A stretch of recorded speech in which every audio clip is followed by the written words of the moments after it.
Functional levels like autism spectrum disorder, level 1, level 2, level 3, they're a huge topic these days.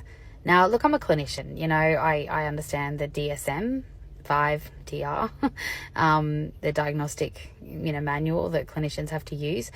However, when I'm talking about my own neurotype, I don't have to, I don't have to align with the DSM, because the DSM is a standardized manual for clinicians to diagnose and treat. When we're just talking about my neurotype that doesn't require treatment, then I don't need to refer to it in that sense. I don't need to look at level 1, 2, 3.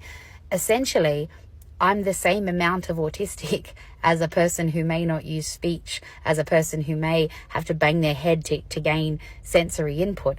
We're the same level of autistic. We're the same amount of autistic, but the roll of dice with their sensory needs is different. Some autistic people avoid a bit of visual light like me. Some crave, nice smells like me, and, struggle with vestibular input like me.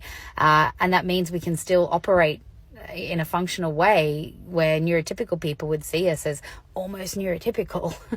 But then our peers that are autistic that might not use speech as their method of communication, and they may require proprioceptive input, need to bang their body against hard surfaces all the time, they're suddenly deemed to be more autistic and less neurotypical.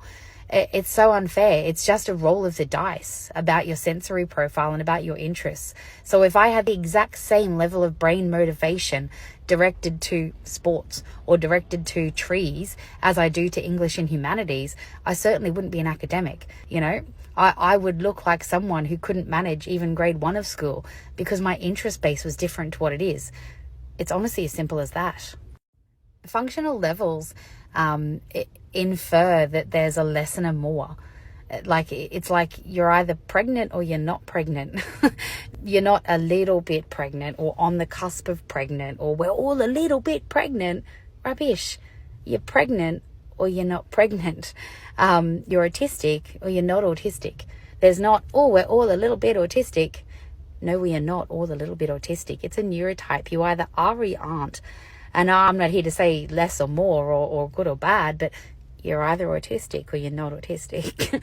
There's not this whole we are a little bit. It's really offensive because it's like neurotypicals need everything.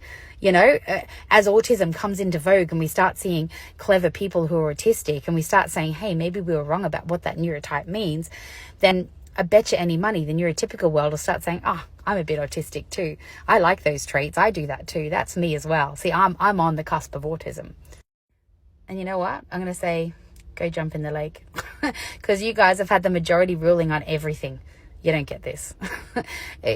For so long, I thought there was no way I could have been autistic because my brain went so fast and I had so many degrees and I'd done so many things. And now I realize quite quickly that for all those same reasons, there's no way I could have been neurotypical. No way. It's crazy. It's only understanding what autism actually is and the compartmentalized, polarized thinking that exists in the autistic brain, the inertia, the trouble with transition, the pathological demand avoidance that exists in a lot of us, or artistic demand avoidance in the rest, the nature of ADHD and that impact of massive hyperfocus. There's no way a massively fast-working brain could be neurotypical, in my opinion. But before you want to level 1, level 2, and level 3 again, take a second to consider the roll of the dice. Some of us were lucky and we got a roll of the dice that meant that we weren't going to be labeled as much as other people. And, we were going to be able to do things without needing constant assistance and support from other people, that our sensory needs and motivations and our sensory drive, the purpose that we assign wasn't going to be prohibitive or limiting or restrictive. Those who it is, that's just their interest base. That's just their sensory profile. That's just them trying to meet their needs and achieve purpose based on what they find purposeful. There's no less or more. I don't like the 1, 2, and 3 level. It's so prohibitive, restrictive, and isolating and segregatory. Let's just be autistic or not autistic. Or look, if you're going to apply a rating, let's go mild or spicy. I'm spicy autistic.